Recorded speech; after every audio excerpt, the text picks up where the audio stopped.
Hello friends, welcome back to my channel.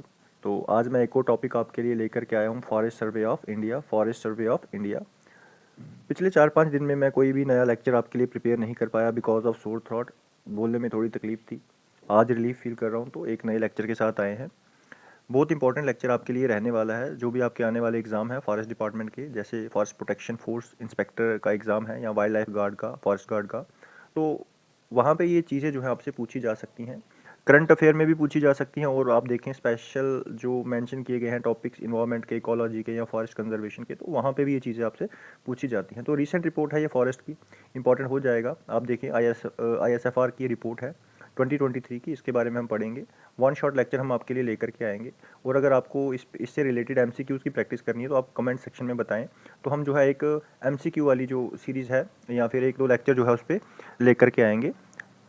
तो अगर content पसंद आ रहा है तो वीडियो को लाइक करें, शेयर करें और चैनल को सब्सक्राइब करना ना भूलें। यहीं से हमें मोटिवेशन मिलती है। ठीक है, तो अब थोड़ा आगे देखते हैं इस चैप्टर में हमें क्या क्या पढ़ना है। तो ये हैं कुछ चीज़ें जो हमने आपके सामने रखी हैं, जिनको आज हम पढ़ेंगे। कुछ इंपॉर्टेंट पॉइंट्स हैं जो आपके सामने रखे हैं, आप देख सकते हैं PDF के थ्रू। बहुत अच्छे तरीके से इसको ऑर्गेनाइज़ किया गया है ताकि आपके लिए जो कंटेंट है वो ईजी हो जाए। ठीक है, इसमें हम पढ़ेंगे आज FSI के बारे में, कब इस्टेब्लिश हुआ, ठीक है, कौन सी मिनिस्ट्री जो है इसको कंट्रोल करती है, ये सारी चीज़ें। देन ऑर्गेनाइजेशन स्ट्रक्चर्स हम इसके पढ़ेंगे। ठीक है, जहाँ हम देखेंगे कि JNK जो है वो कौन से जोन के अंदर लाई करता है, फॉल करता है। और हम समझेंगे लेयर्स ऑफ रेन फॉरेस्ट, जिसमें हम emergent layer, canopy, under story, forest floor जैसी चीज़ें पढ़ेंगे। और फॉरेस्ट एंड इकोलॉजी पियोनियर्स के बारे में हम पढ़ेंगे। ठीक है, किन किन का इंपॉर्टेंट योगदान रहा है वो सारी चीज़ें हम देखेंगे। और इंपॉर्टेंट स्टैट हम देखेंगे, फॉरेस्ट एंड इन्वायरमेंट स्टैटिक्स। ठीक है, जिसमें हम पढ़ेंगे फॉरेस्ट कवर, ट्री कवर। ठीक है, और मैनग्रूव कवर्स, कौन सी स्टेट जो है मैनग्रूव कवर में टॉप कर रही है, यानी हाईएस्ट मैनग्रूव कवर जिस स्टेट में आपको देखने को मिलेगा। और भी बहुत सारी चीज़ें हैं आपके सामने, और कुछ इंपॉर्टेंट टर्मिनोलॉजी हैं वो भी हम समझेंगे। क्या होता है फॉरेस्ट कवर, क्या है ट्री कवर, ये चीज़ें हम पहले भी पढ़ चुके हैं। पहले भी हम इस पे लेक्चर जो है रिकॉर्ड कर चुके हैं, MCQs की प्रैक्टिस कर चुके हैं। तो आज का जो मेन फोकस हमारा रहेगा वो JNK पे रहेगा। ठीक है, JNK का जो स्टैट रहेगा FSI के अकॉर्डिंग, ठीक है, उस पर हमारा मेन फोकस रहेगा। तो जो प्रीवियस लेक्चर है उसका जो वीडियो लिंक है मैं कमेंट में पिन कर दूंगा, आप वहाँ से वो पुराना लेक्चर है उसको भी आप देख सकेंगे। और आज हम यहाँ पे मेन फोकस करेंगे कुछ जो डाउट्स रहते हैं बच्चों को इस टॉपिक में, डाउटफुल जो पॉइंट्स हैं उन पे हम ज़्यादा फोकस करेंगे। स्टार्ट करते हैं then forest survey of India को, यानी FSI को। सबसे पहले बात करते हैं FSI की हिस्ट्री की, कहाँ से जो है FSI बन कर के आया। तो जो FSI है यानी फॉरेस्ट सर्वे ऑफ इंडिया है, इसको प्रीवियसली जाना जाता था pre investment survey of forest resources के नाम से। ये मैंने यहाँ पे इसकी एक्रोनियम जो है लिख रखा है, यहाँ पे शॉर्ट फॉर्म जो है इसकी लिख रखी है PISFR, यानी इसकी जो फुल फॉर्म रहेगी मैं यहाँ पे लिख रहा हूँ, pre investment survey of forest report. ठीक है, प्रीवियसली हम इसको इस नाम से जानते थे, ये आपको पता होना चाहिए।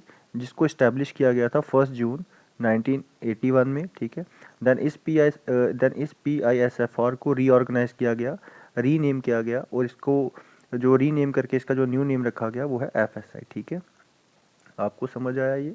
ठीक है, क्या कहा मैंने, PISFR को रीऑर्गेनाइज करके, रीनेम करके बनाया गया फॉरेस्ट सर्वे ऑफ इंडिया।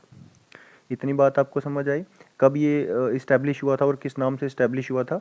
1 जून 1981 को इस्टेब्लिश हुआ था और PISFR के नाम से इस्टेब्लिश हुआ था। और बात करें अगर FSI के हेडक्वार्टर की, जो इम्पोर्टेंट है आपको पता होना चाहिए। ठीक है, हेडक्वार्टर कहाँ पे है? देहरादून में, देहरादून उत्तराखंड के अंदर। ठीक है, ये पॉइंट आपको याद रखना है।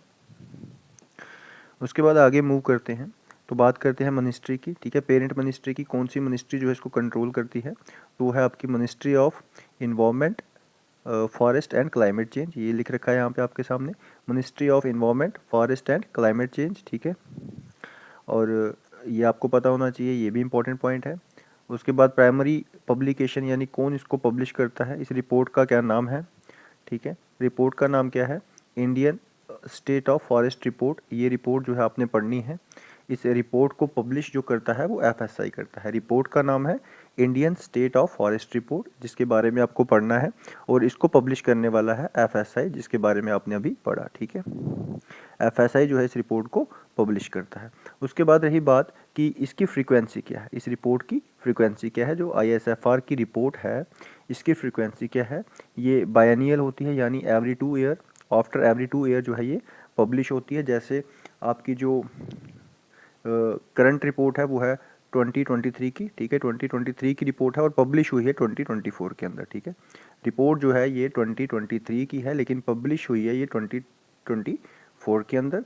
इससे पहले की जो रिपोर्ट है वो है 2021 की। ठीक है, ये आपको पता होना चाहिए। फिर ठीक 2 साल के बाद 2023 की रिपोर्ट को जो है बनाया गया और पब्लिश किया गया 2024 के अंदर। ठीक है, अगर करंट डायरेक्टर जनरल की बात करें, IFS जो है, FSI के जो करंट डायरेक्टर जनरल हैं, ठीक है, जिनका नाम है श्री संतोष तिवारी, ये एक IFS ऑफिसर है। ठीक है, इनका नाम भी याद रखोगे, इंपॉर्टेंट है, याद रखना पड़ेगा आपको। श्री संतोष तिवारी के नाम से इनको जानते हैं। इतना आपको समझ आया, जो बेसिक डेटा है जो आपको याद रखना है इससे रिलेटेड, वो हमने यहाँ पे देखा। तो आगे मूव करते हैं। जिनको ये चीज़ें समझ नहीं आ रही हैं तो एक बार रिपीट करें, ठीक है, बिकॉज अगर मैं इन चीज़ों को रिपीट करूँगा तो जो लेक्चर है वो काफ़ी लेंथी हो जाएगा। ठीक है, आगे बात करेंगे ऑर्गेनाइजेशनल स्ट्रक्चर्स की। ठीक है, जैसे हम बात करें, जो FSI ऑपरेट करता है through a network of zonal offices, ठीक है, through a network of zonal offices to handle field inventory across India. तो पूरे इंडिया में ये जोनल वाइज जो है हैंडल करता है चीज़ों को FSI। तो अलग अलग जोन आपको देखने को मिलेंगे। आपको देखने को मिलेगा north zone, east zone, central zone और साउदर्न जोन। ठीक है, तो ये 4 जोन जो है आपको देखने को मिलेंगे, जिसके थ्रू ये पूरे इंडिया के अंदर FSI जो है चीज़ों को कंट्रोल करता है। तो ये उसके लिए इन्होंने 4 जोन जो है ये रखे हैं। ठीक है, अगर हमें आपसे जो हमारे लिए इम्पोर्टेंट है वो है northern zone, because northern zone की लोकेशन कहाँ है, शिमला के अंदर। कहाँ पे है, शिमला के अंदर। तो वहीं से हमारा जो JNK है, यानी जम्मू कश्मीर है, उसको हैंडल किया जाता है। तो ये आपके लिए इम्पॉर्टेंट है। तो पूछा जा सकता है कि किस जोन के थ्रू जो है JNK को हैंडल किया जाता है, और उस जोन का जो हेड ऑफिस है वो कहाँ पे है, शिमला के अंदर है। ठीक है, इसी तरह से ईस्टर्न जोन का जो हेड ऑफिस है कलकत्ता में है, और सेंट्रल जोन का नागपुर में, साउदर्न जोन का बेंगलुरु में। ये चीज़ें आपको याद रखनी है।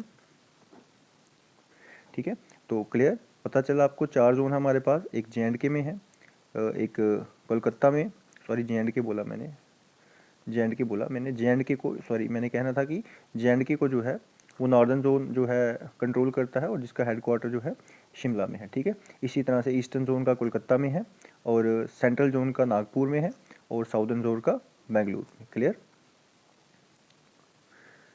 अब कुछ चीज़ें आपको समझनी पड़ेंगी, तो ये लेयर्स को हम बाद में देखते हैं। लेयर्स से पहले मैं आपको बताऊं कि पियोनियर्स कौन है। ठीक है, इंपॉर्टेंट पर्सनैलिटीज़ जो इस टॉपिक के रिलेटेड आपको याद रखनी है। सबसे पहले बात करेंगे किस पर्सन को जो है फादर ऑफ इंडियन फॉरेस्ट्री के नाम से जाना जाता है। फादर ऑफ इंडियन फॉरेस्ट्री के नाम से जाना जाता है, तो उनका नाम है सर डाइट्रिच ब्रैंडिस। ठीक है, ठीक है, ये आपको याद रखना है, डाइट्रिच ब्रैंडिस। ठीक है, इनका नाम याद रखना है, जिनको फादर ऑफ इंडियन फॉरेस्ट्री बोला जाता है, आपको ये याद रखना ही पड़ेगा। ठीक है, और दूसरी बात हम करें फादर ऑफ ट्रॉपिकल फॉरेस्ट्री, तो किसको जो है फादर बोला जाता है ट्रॉपिकल फॉरेस्ट्री का, तो वो भी सेम पर्सन है, डाइट्रिच ब्रैंडिस। ये भी आपको याद रखना है। ठीक है, तो बाकी इनके जो काम है, इनके जो वर्क है यहाँ पे मेंशन कर रखे हैं, आप देख सकते हो। ये पहले इंस्पेक्टर जनरल थे फॉरेस्ट के। ठीक है, first inspector general of forest रह चुके हैं ये। और आगे बात करें तो हाँ, आगे आपने याद रखना है कि किसको जो है फादर ऑफ फॉरेस्ट कंजर्वेंसी बताया गया है, किसको जो है फादर बताया गया है फॉरेस्ट कंजर्वेंसी का। तो आपको नाम याद रखना है, डॉक्टर हग क्लैगम। ठीक है, डॉक्टर हग क्लैगम का नाम आपको इसमें याद रखना है। ठीक है, तो ये खास इंपॉर्टेंट नहीं है, बट फिर भी आप याद रखें। इन्होंने फर्स्ट फॉरेस्ट डिपार्टमेंट जो है बनवाया था मद्रास में। ठीक है, ऑर्गेनाइज करवाया था इन्होंने, इसकी ऑर्गेनाइजेशन करवाई थी।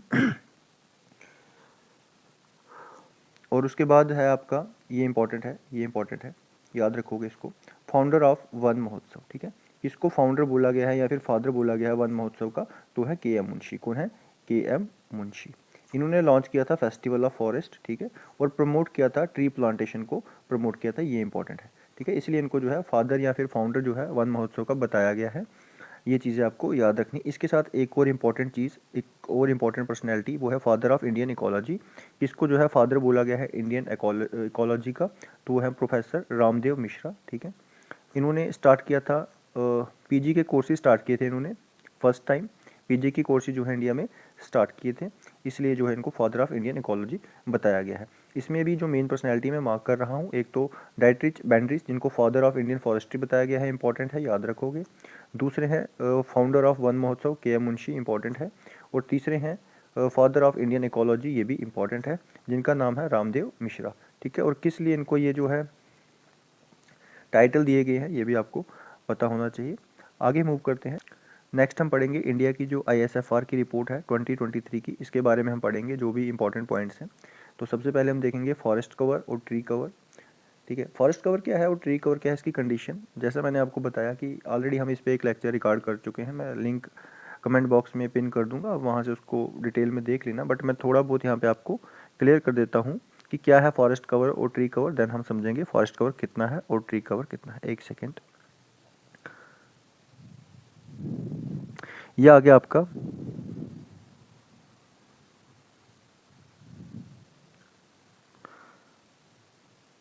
ये आ गई टर्मिनोलॉजी, आप इसकी स्क्रीनशॉट ले लें, स्क्रीनशॉट ले लें। मैं थोड़ा बहुत बता देता हूँ फॉरेस्ट कवर के बारे में।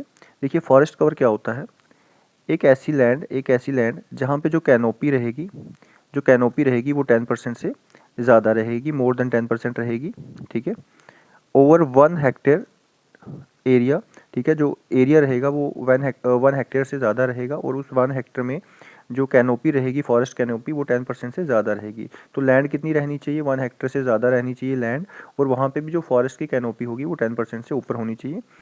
ठीक है, ये आपको पता होना चाहिए। और अगर ट्री कवर की बात करें तो ट्री कवर के लिए जो कंडीशन है वो क्या रहती है कि इसमें स्मॉल और स्कैटर्ड ट्रीज रहते हैं, और जो एरिया रहेगा वो 1 हेक्टेयर से कम रहेगा, एरिया जो रहेगा 1 हेक्टेयर से कम रहेगा। और इसमें आउटसाइड फॉरेस्ट एरिया वाले जो भी ट्रीज़ हैं वो इसमें काउंट किए जाते हैं। ठीक है, वो इसमें काउंट किए जाते हैं, फॉरेस्ट एरिया के बाहर के जितने पेड़ पौधे हैं वो इसमें काउंट किए जाते हैं।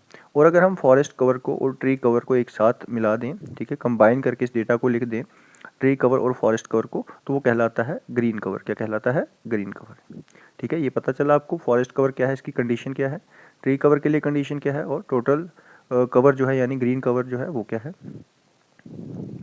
और रिकॉर्डेड फॉरेस्ट एरिया भी देख लो, रिकॉर्डेड फॉरेस्ट एरिया क्या है, RFA क्या है, एक लीगल फॉरेस्ट है, legal forest land in government record. ठीक है, गवर्नमेंट रिकॉर्ड के अंदर जो लीगल फॉरेस्ट लैंड है उसको कहते हैं रिकॉर्डेड फॉरेस्ट एरिया। ठीक है, रिकॉर्डेड फॉरेस्ट एरिया। ठीक है, उस फॉरेस्ट एरिया में ट्री है या नहीं है, बट अगर उसको गवर्नमेंट ने रिकॉर्ड में, अपने रिकॉर्ड्स में उसको फॉरेस्ट बताया है, तो वो रिकॉर्डेड फॉरेस्ट एरिया आ जाएगा। उसमें ट्रीज़ हैं या नहीं है वो मैटर नहीं करता, ऑब्वियस है कि फॉरेस्ट बताया है तो उसमें ट्रीज़ होंगे, बट लीगल फॉरेस्ट एरिया जो है उसको आप रिकॉर्डेड फॉरेस्ट एरिया कहेंगे। ठीक है, ये चीज़ें समझ आई।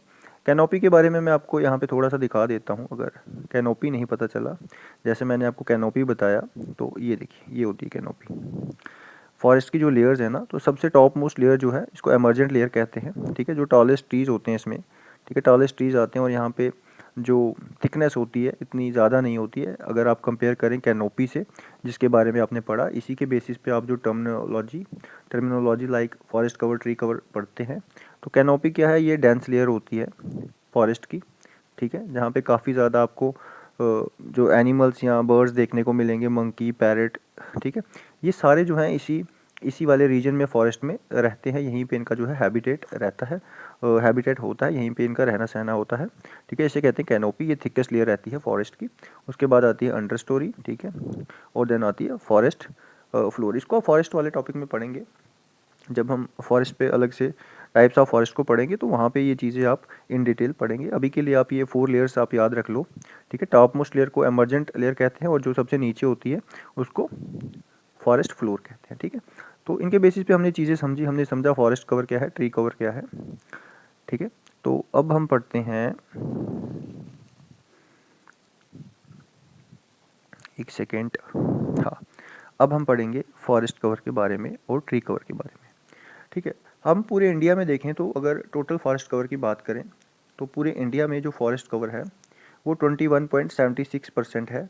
इंडिया की टोटल लैंड में से इतनी लैंड में जो है, इतने हिस्से में जो है फॉरेस्ट कवर है, ठीक है, इतने हिस्से में जो है फॉरेस्ट कवर है, 21.76% पोर्शन में जो है फॉरेस्ट कवर है। अगर ट्री कवर की बात करें तो 3.14% जो लैंड एरिया है इंडिया का, उसमें जो है ट्री कवर है। ये दो चीज़ें आपको याद रखनी है। और अगर हम टोटल देखें एरिया, ये तो परसेंटेज वाइज आपको याद रखना है, ये इंपॉर्टेंट रहेगा परसेंटेज वाइज। टोटल एरिया तो वैसे भी याद रखना थोड़ा मुश्किल रहेगा, नंबरिंग देख लें, ऑलमोस्ट आप थोड़ा अपना आइडिया लगा सकते हैं, आइडिया से इसको याद रख लें, अगर एग्ज़ाम में आ भी जाता है तो आप मार्क कर सकें, ठीक है। तो ये कितना है, 7,15,343 स्क्वायर किलोमीटर एरिया जो है ये फॉरेस्ट कवर के अंडर आता है, और ट्री कवर के अंडर आता है 1,12,014 स्क्वायर किलोमीटर एरिया जो है ये ट्री कवर के अंडर आता है, ठीक है। परसेंटेज में याद रखना, मैं बार बार बोल रहा हूँ, ये आपके लिए इंपॉर्टेंट रहेगा। अब इन दोनों को अगर एक साथ मिला दें तो आपका बन जाता है टोटल, ग्रीन कवर बोल लो या फिर फॉरेस्ट एंड ट्री कवर बोल लो, ठीक है, इसको हम ग्रीन कवर भी बुलाते हैं। तो आप इन दोनों को अगर ऐड कर देते हैं तो आपका जो ग्रीन कवर बन के आता है वो बन के आता है 25.17%, जो मैंने यहाँ पे मेंशन किया है, ठीक है। पूरे इंडिया के ज्योग्राफिकल एरिया का, ऑफ ज्योग्राफिकल एरिया, ठीक है, इंडिया के पूरे ज्योग्राफिकल एरिया का 25.17% एरिया जो है वो ग्रीन कवर में आता है, ठीक है, वो ग्रीन कवर में आता है, ये आपको याद रखना है। अगर हम नेट चेंज की बात करें, ओवरऑल जो चेंज आया है, जो प्रीवियस रिपोर्ट थी उससे कंपेयर करें और जो न्यू रिपोर्ट है, तो उनमें जो डिफरेंस देखने को मिला है ओवरऑल, वो देखने को मिला है 1445 स्क्वायर किलोमीटर ओवरऑल, ठीक है, ओवरऑल यानी पूरे ग्रीन कवर में, ठीक है। जो ग्रीन कवर में इंक्रीज देखने को मिला है वो कितना इंक्रीज देखने को मिला है, 1445 स्क्वायर किलोमीटर। वहीं अगर हम सिर्फ फॉरेस्ट कवर में चेंज को रीड करें तो फॉरेस्ट कवर में चेंज कितना देखने को मिला है, 156 स्क्वायर किलोमीटर फॉरेस्ट, ठीक है। ये जो है इंक्रीमेंट, जो इंक्रीज है देखने को मिला है फॉरेस्ट कवर में। इसी तरह से ट्री कवर में जो है ज़्यादा चेंज हमें देखने को मिला है। ट्री कवर में कितना है, 1289, ठीक है। तो ये जो चीज़ें हैं आपको याद रखनी है, क्लियर। ये आ गया आपका ओवरऑल चेंज, ठीक है, ओवरऑल चेंज ये आ गया फॉरेस्ट कवर में चेंज, ठीक है, प्रीवियस रिपोर्ट से अगर कंपेयर करें तो ये आ गया आपका ट्री कवर में चेंज। इसमें जो इंपॉर्टेंट याद रहेगा वो आपने याद रखना है ग्रीन कवर, ठीक है, परसेंटेज में याद रख लो तो बेहतर है। उसके बाद फॉरेस्ट कवर है और ट्री कवर है, ये इंपॉर्टेंट है। चेंज अगर आप ओवरऑल चेंज याद रख लो तो ठीक है, चलेगा। इससे ज़्यादा याद मत रखो क्योंकि फिर डेटा जो है बहुत मुश्किल होता चला जाएगा, क्योंकि आगे भी आपने बहुत सारी चीज़ें इसमें पढ़नी है। बट नेशनल लेवल पे याद रख लोगे तो पूरे इंडिया का है तो 3 चीज़ें याद रखनी ही पड़ेंगी, पूछी जा सकती हैं। तो स्टेट वाइज आप इन चीज़ों को याद मत रखो, बट जो पूरे नेशन वाइज है वो याद रखना ही पड़ेगा। आगे मूव करते हैं, मैंग्रोव कवर की बात करेंगे तो मैंग्रोव कवर तो आपको पता ही है। तो मैंग्रोव कवर वो आ जाता है जहाँ पे फॉरेस्ट होते हैं, साल्ट टॉलरेंट फॉरेस्ट होते हैं, ऐसे पेड़ पौधे जो साल्टी वाटर में बन जाते हैं, ठीक है, मैंग्रोव। ये मेनली आपको कहाँ देखने को मिलते हैं, ट्रॉपिकल और सब ट्रॉपिकल इंटर टाइडल रीजन्स में, ठीक है। जैसे आप देखते हैं बे ऑफ बंगाल के नज़दीक हो गया, या फिर आपको गुजरात वाले पोर्शन में भी देखने को मिल जाते हैं। तो वो छोड़िए, हम सिर्फ ये देखेंगे कि टोटल मैंग्रोव कवर कितना है।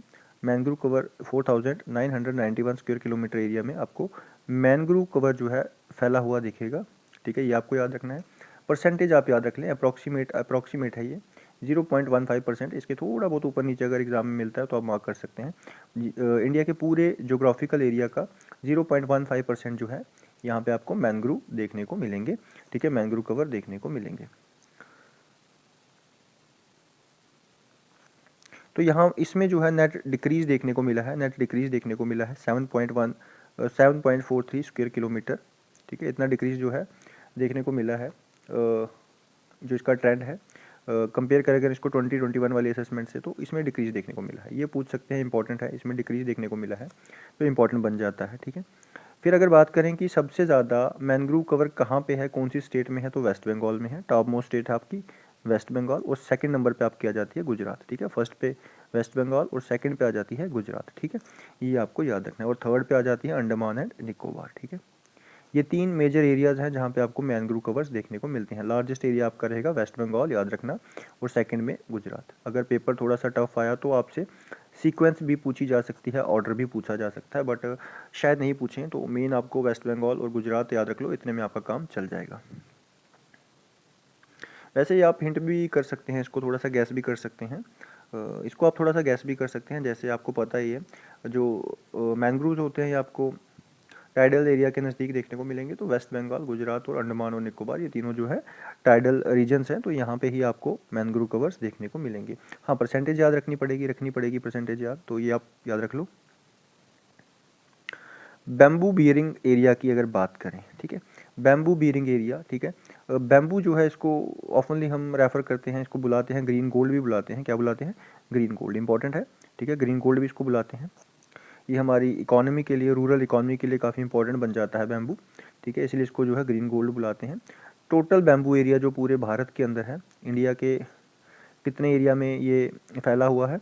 1,54,670 स्क्वायर किलोमीटर एरिया के अंदर जो है बैम्बू एरिया है, ठीक है, जहाँ पे बैम्बू फैला हुआ है। बैम्बू कब आप इसको फॉरेस्ट में जो है कवर नहीं करते हैं, यानी इसको आप फॉरेस्ट नहीं मानते हैं, ट्रीज़ नहीं मानते हैं, इसको आप जो है ग्रास मानते हैं, ग्रास मान के चलते हैं, ठीक है, कभी कभी ऐसा भी है, बट पढ़ेंगे आप इसके बारे में अभी आगे, तो ये इंपॉर्टेंट नहीं है वैसे इसको। हाँ, जो आपने याद रखना है वो मैंने आपको बता दिया। इंक्रीज़ कितना देखने को मिला इसके अंदर, वो यहाँ पे मेंशन है। अगर आप इसको कंपेयर करते हैं 2021 वाली असेसमेंट रिपोर्ट से, तो आपको देखने को मिलेगा इतना चेंज, 5,227 स्क्वायर किलोमीटर का चेंज आपको देखने को मिलेगा, ये चेंज आपको देखने को मिलेगा, ठीक है। तो कौन सी स्टेट है जहाँ पे बैम्बू जो है सबसे ज़्यादा पाया जाता है एज पर लेटेस्ट रिपोर्ट? तो वो आपकी रहेगी मध्य प्रदेश। कौन सी रहेगी? मध्य प्रदेश, ये इंपॉर्टेंट है, ठीक है। और जो टॉप मोस्ट स्टेट है ना, वो तो याद करना आपके लिए इंपॉर्टेंट हो जाता है, ठीक है। हाँ, ये हमने पढ़ लिया, ये कुछ और टर्मिनोलॉजी है, ठीक है। अब ये मैं बता ही चुका हूँ आपको शायद, फॉरेस्ट कवर के बारे में, ट्री कवर के बारे में, तो इसको दोबारा आप देख सकते हो। ये मैंने बताया था रिकॉर्डेड फॉरेस्ट एरिया RFI के बारे में, ठीक है। ये लीगल फॉरेस्ट है जिनको गवर्नमेंट ने लीगल किया है, अपने एरिया में रखा है कि ये जो एरिया है ये फॉरेस्ट एरिया है, गवर्नमेंट रिकॉर्ड में मेंशन है, ठीक है। और फॉरेस्ट कवर मैंने बताया जहाँ पे कैनोपी 10% से ज़्यादा होनी चाहिए, और जो लैंड एरिया वो 1 हेक्टेयर से ज़्यादा होना चाहिए, तो उसे फॉरेस्ट कवर में कंसीडर किया जाएगा। ट्री कवर की अगर बात करें तो यहाँ पे जो लैंड एरिया है वो 1 हेक्टेयर से कम होना चाहिए, ठीक है, 1 हेक्टेयर से कम होना चाहिए। और फॉरेस्ट कवर और ट्री कवर को एक साथ हम ग्रीन कवर बुलाते हैं, ये भी हमने पढ़ लिया, ठीक है। तो ये आ गया आपके पास वापस जो मैंने आपको अभी चीज़ें बताई, बट आप इसको फिर से देख सकते हैं, कि लार्जेस्ट फॉरेस्ट एरिया, क्योंकि वहाँ पे थोड़ा सा मैंने मेंशन ही किया था, तो यहाँ पे आप देख लो लार्जेस्ट फॉरेस्ट एरिया कौन सी स्टेट में रहेगा। फॉरेस्ट कवर की बात कर रहे हैं, मध्य प्रदेश में, मध्य प्रदेश के बाद सेकंड नंबर पे रहेगी अरुणाचल प्रदेश, ठीक है। वहीं पे अगर परसेंटेज वाइज बात करें तो सबसे जो टॉप मोस्ट स्टेट है वो मिजोरम है, बताया मैंने, ठीक है। और सेकंड नंबर पे यहाँ पे भी अरुणाचल आपको देखने को मिलेगी। इसी तरह से यूनियन टेरिटरी में बात करें तो एरिया वाइज बताया JNK, और JNK के बाद एरिया वाइज आ जाता है आपका अंडमान एंड निकोबार, ठीक है। अब कितना है वो यहाँ पे लिख रखा है, आप स्क्रीनशॉट ले सकते हैं। और हाईएस्ट कवर की अगर बात करें, हाईएस्ट फॉरेस्ट कवर की अगर बात करें परसेंटेज वाइज यूनियन टेरिटरी के अकॉर्डिंग, तो लक्षद्वीप आपकी हाई स्टेट रहेगी, जहाँ पे सबसे ज़्यादा परसेंट आपको फॉरेस्ट कवर देखने को मिलेगा। और सेकेंड रैंक मिलेगा, ओवरऑल है ये, सॉरी ओवरऑल है, यूटी वाइज ये ओवरऑल है, सॉरी, ठीक है, ये ओवरऑल है, ठीक है, ये यूटी नहीं है मिजोरम। तो यूटी वाइज आप नंबर 1 स्टेट को, नंबर 1 यूटी को याद रख लो, इतना इंपॉर्टेंट रहेगा आपके लिए, ठीक है। तो ओवरऑल जब भी आपसे पूछा जाए कि सबसे ज़्यादा परसेंटेज कहाँ आपको देखने को मिल रही है फॉरेस्ट कवर की, तो लक्षद्वीप, ठीक है। और लक्षद्वीप के बाद सेकंड नंबर पे मिजोरम जो एक स्टेट है।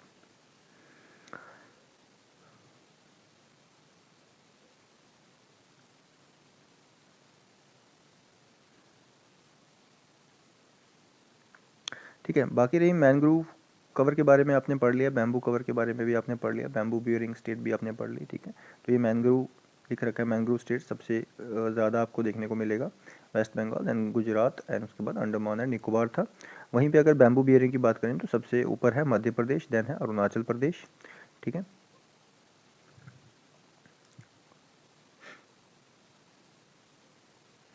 अब मैक्सिमम इंक्रीज़ कहाँ देखने को मिला है, मैक्सिमम इंक्रीज़ कहाँ देखने को मिला है फॉरेस्ट कवर का, ये आपको बताना है।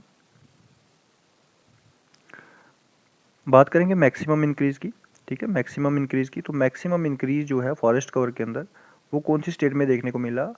मैक्सिमम इंक्रीज़ जो हम कंपेयर कर रहे हैं, हम 2021 से कंपेयर कर रहे हैं, 2021 की रिपोर्ट को 2023 से कंपेयर करके देख रहे हैं कि कितना चेंज आया है, ठीक है। तो मैक्सिमम चेंज कौन सी स्टेट में देखने को मिला है? ये मिज़ोरम में देखने को मिला है, ठीक है, मिज़ोरम स्टेट में देखने को मिला है।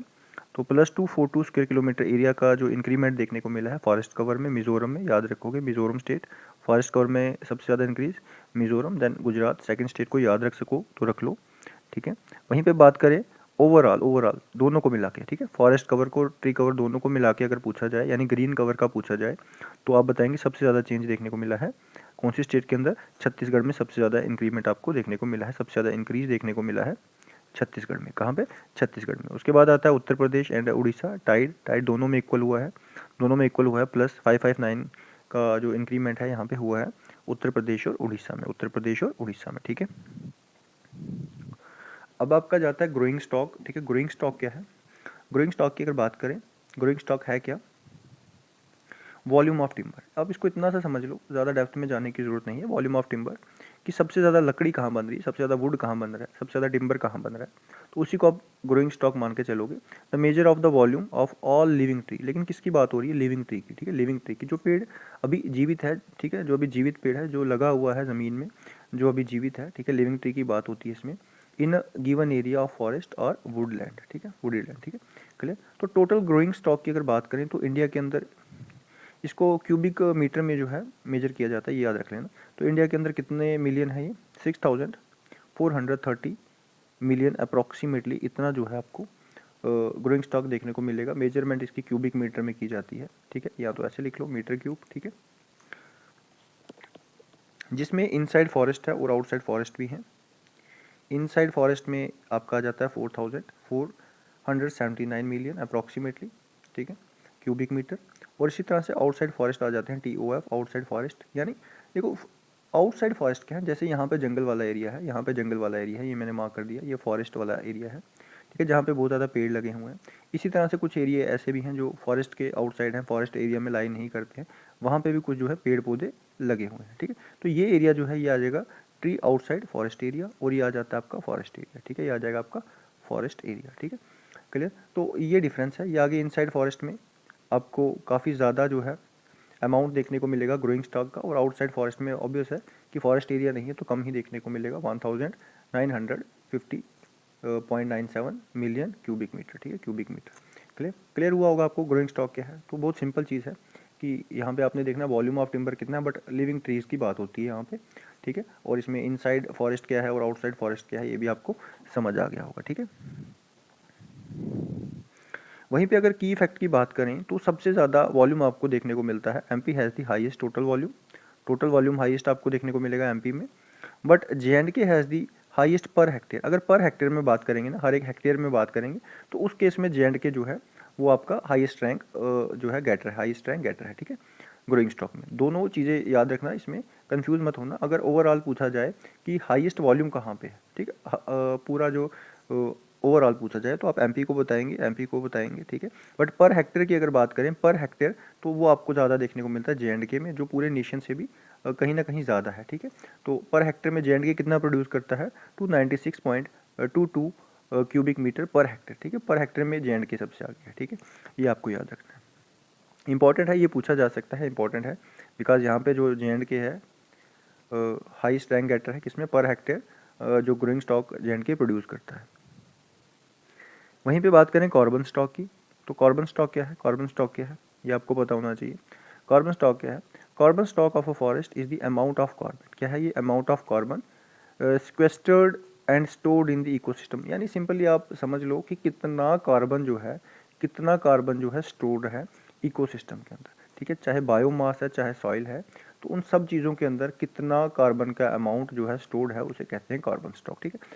सिंपल लैंग्वेज में हम समझेंगे, ज़्यादा हम इसके बारे में इन डिटेल नहीं जाएंगे, डेप्थ में नहीं जाएंगे, सिंपल शब्दों में हम समझेंगे कि कार्बन स्टॉक क्या है, कि कितना कार्बन का अमाउंट जो है इकोसिस्टम के अंदर स्टोर है उसी को कार्बन स्टॉक कहेंगे, ठीक है।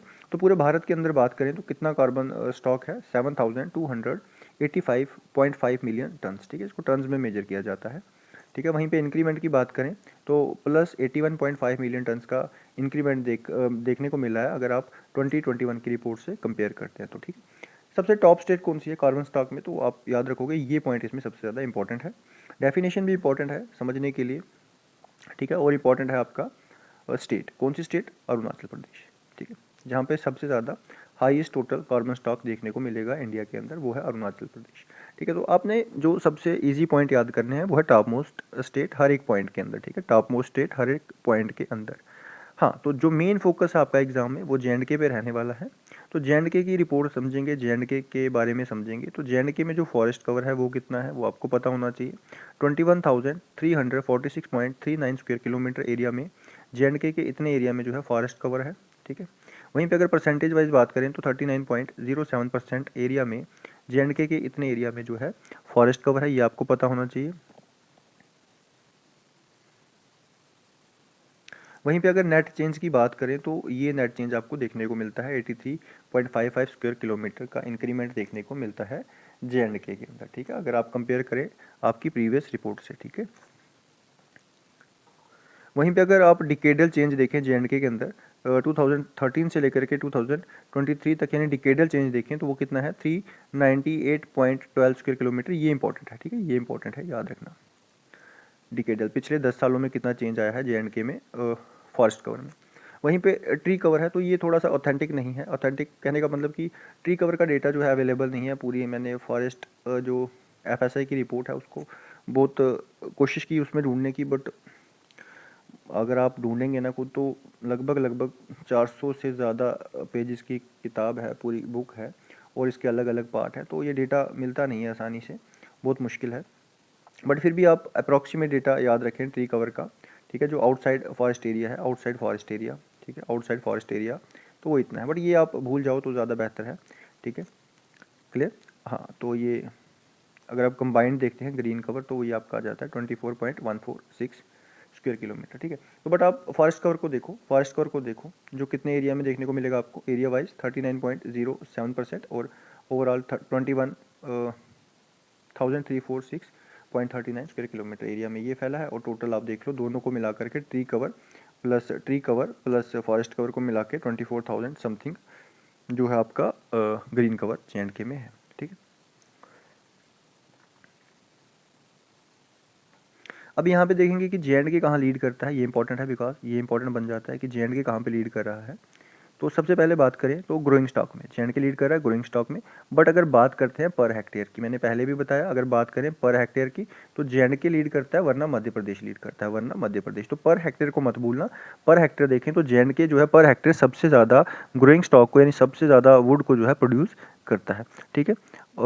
अगर आप फॉर कंटेक्स्ट देखें नेशनल एवरेज जो है वो कितनी है, nearly 86 metre cube per hectare. तो जे.एंड.के जो है उससे काफ़ी आगे है, ठीक है, काफ़ी आगे है। पूरे नेशन के जो overall on an average per hectare produce करता है पूरा भारत, तो उससे जे.एंड.के जो है काफ़ी आगे है। कार्बन स्टॉक की अगर बात करें, कार्बन स्टॉक की बात करें तो यूटीज़ में जितनी भी यूटीज़ है ना, तो यूटीज़ में सबसे ऊपर है जे.एंड.के। यूटी वाइज जो है कार्बन स्टॉक में जे.एंड.के जो है वो सबसे आगे है सभी यूटीज़ में, ठीक है, यूटी वाइज, ठीक है। तो कितना कार्बन स्टॉक है जे.एंड.के यूटी के अंदर, वो है 174.10 टन्स पर हेक्टेयर। इंपॉर्टेंट है, ये याद रख लेना, कार्बन स्टॉक इंपॉर्टेंट है, ठीक है। तो जे.एंड.के का वैसे भी डेटा जो है इंपॉर्टेंट है। डाइवर्सिटी की बात करें तो कितने तरह के फॉरेस्ट जो है जे.एंड.के के अंदर है, तो 43 डिस्टिंक्ट टाइप्स आपको फॉरेस्ट की देखने को मिलेंगी जे.एंड.के के अंदर, ये नंबर याद रख लेना, ठीक है। डाइवर्सिटी काफ़ी ज़्यादा है जे.एंड.के के अंदर। अब देखते हैं नेशन कहाँ पे लीड कर रहा है, पूरे ऑल ओवर नेशन में कौन लीड कर रहा है और जे.एंड.के कौन से स्पेसिफिक पार्ट में जो है लीड कर रहा है। अगर फॉरेस्ट एरिया की बात करें तो सबसे ऊपर मध्य प्रदेश, मैंने बताया आपको मध्य प्रदेश, ठीक है, नंबर 1 पे स्टेट जो रहेगी, जो नंबर 1 रैंक रहेगा वो मध्य प्रदेश का रहेगा। बट अगर आप यूटी वाइज देखें तो जे.एंड.के, यूटी वाइज कौन टॉप करेगा फॉरेस्ट कवर में, जे.एंड.के, ठीक है। इसी तरह से परसेंटेज वाइज अगर फॉरेस्ट की बात करें तो सबसे ऊपर स्टेट वाइज अगर देखें तो मिज़ोरम है, स्टेट वाइज अगर देखें तो मिज़ोरम है, और यूटी वाइज अगर देखें तो लक्षद्वीप है, लगभग 91% के आसपास था।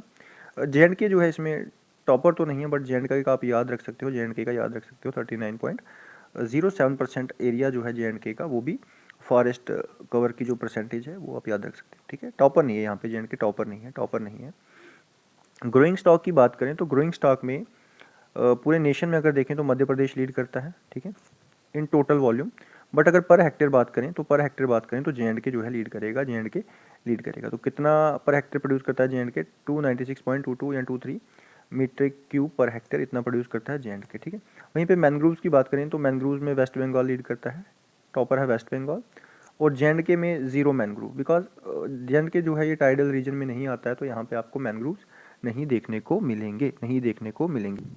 ये कुछ डाउट्स हैं जिसमें बच्चे को डाउट आते हैं, तो वो आप यहाँ पे देख लो। ग्रोइंग स्टॉक क्या है, ग्रोइंग स्टॉक क्या है, ये देख लो आप। ग्रोइंग स्टॉक क्या है और कार्बन स्टॉक क्या है, यहाँ पे बच्चे को डाउट रहता है। ठीक है, वैसे मैंने बता दिया है, ये आपके लिए ईजी हो गया होगा अभी तक, तो सिंपल मीनिंग है।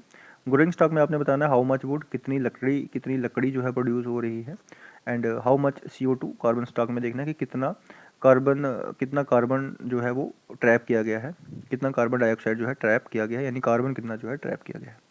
ठीक है, और फोकस क्या रहेगा कार्बन ग्रोइंग स्टॉक में? फोकस रहेगा टिम्बर और प्रोडक्टिविटी। वहीं पे इसका फोकस रहता है कार्बन स्टॉक का क्लाइमेट चेंज पे और इकोलॉजी पे। ठीक है, JNK का रैंक कहाँ पे नंबर 1 है ग्रोइंग स्टॉक को प्रोड्यूस करने में? पर हेक्टेयर ग्रोइंग स्टॉक अगर देखेंगे, पर हेक्टेयर ग्रोइंग स्टॉक अगर देखेंगे तो JNK नंबर 1 प्रोड्यूसर है।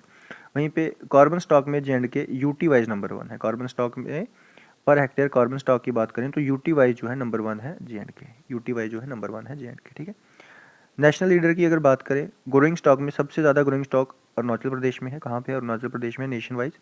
ठीक है, वहीं पे कार्बन स्टॉक में भी अरुणाचल प्रदेश, दोनों दोनों जगह पे अरुणाचल प्रदेश। ठीक है, दोनों जगह पे अरुणाचल प्रदेश लीड कर रहा है, ग्रोइंग स्टॉक में भी लीड कर रहा है और कार्बन स्टॉक में भी लीड कर रहा है। ठीक है, तो मेजर किस में करते हैं ग्रोइंग स्टॉक को? मीटर क्यूब में, क्यूबिक मीटर बताया आपको, क्यूबिक मीटर में। वहीं पे कार्बन स्टॉक को टन्स में मेजर किया जाता है। ठीक, तो ये चीज़ें आपने पढ़ ली। Forest versus tree versus recorded forest area, ये हम पढ़ चुके हैं कि रिकॉर्डेड फॉरेस्ट एरिया क्या है, फॉरेस्ट कवर क्या है, इसकी कंडीशन क्या रहती है। ठीक है, और ट्री कवर क्या है, इसकी कंडीशन क्या है, ये हम पढ़ चुके। ठीक है, ट्री कवर में हम पैचेस ऑफ ट्री देखते हैं जो आउटसाइड फॉरेस्ट होते हैं, जैसे आपके रोड साइड पे जो ट्रीज़ होते हैं ना, और छोटे छोटे आप देखें स्मॉल ग्रूव्स होते हैं, या फिर आप देखें आपके कैनल्स के आसपास जो पेड़ लगे होते हैं, वो ट्री कवर में आप उनको कंसीडर करते हो। तो टोटल ग्रीन कवर भी पता है क्या है, forest cover plus tree cover को मिला करके ग्रीन कवर कहते हैं। तो ये भी टर्म्स भी आप याद रख सकते हो। ठीक है, आगे चलें। हाँ, ये चीज़ देख लेते हैं किस तरह से जो फॉरेस्ट कवर को कैटेगराइज किया गया है, फॉरेस्ट कवर को किस तरह से कैटेगराइज किया गया है FSI द्वारा। ठीक है, FSI किस तरह से कैटेगरी में इनको बांटता है। तो ये कुछ कैटेगरीज दी हैं। मेनली फॉरेस्ट जो है वो 4 कैटेगरी में बांटा गया है, बट आप ये 5वीं भी याद रख लो। ठीक है, तो ये 5वीं है ये। ठीक है, पहली आ जाती है आपकी वेरी डेंस फॉरेस्ट। कौन से आ जाते हैं? Very dense forest. ठीक है, जिसमें कैनोपी मैंने आपको समझाया जो थिकेस्ट लेयर है फॉरेस्ट की। ठीक है, तो जिसमें कैनोपी जो है 70% से ज़्यादा रहेगी, वो वेरी डेंस फॉरेस्ट आ जाते हैं। क्या आ जाते हैं? Very dense forest. ठीक है, जहाँ पे कैनोपी 70% से ज़्यादा रहेगी। और मॉडरेटली डेंस फॉरेस्ट जहाँ पे कैनोपी 40 से 70 के बीच में रहेगी, उसको कहेंगे MDF, यानी मॉडरेटली डेंस फॉरेस्ट।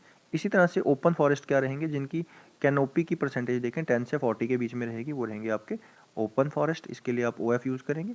स्क्रब्स की बात करें तो जो 10% से नीचे है, जहाँ पे आपके ज़्यादा पेड़ पौधे तो नहीं देखने को मिलते, घास वगैरह ही देखने को मिलती है, तो 10% से नीचे रहेगा तो उसको स्क्रब कहेंगे। ये फॉरेस्ट में नहीं आता है। ठीक है, ये भी फॉरेस्ट में काउंट नहीं होते जो स्क्रब्स वगैरह है, बट मेनली 4 टाइप जो है बांटा गया है। और 5वीं है नॉन फॉरेस्ट, जहाँ पे फॉरेस्ट ही नहीं है। ठीक है, ये प्लेन एरिया आ गया आपका। क्लियर? तो ये सारी चीज़ें आपको पता होनी चाहिए। मैंने टर्म्स भी बता दी और कुछ इंपॉर्टेंट फैक्ट्स भी बता दी। इस डेटा को आप रिवाइज़ कर लो, जितना रिवाइज़ करोगे उतना याद रहेगा। तो ये सारी चीज़ें आप देख रहे हैं हमने पढ़ी। ठीक है, ये सारी चीज़ें हमने पढ़ी। और अगर कंटेंट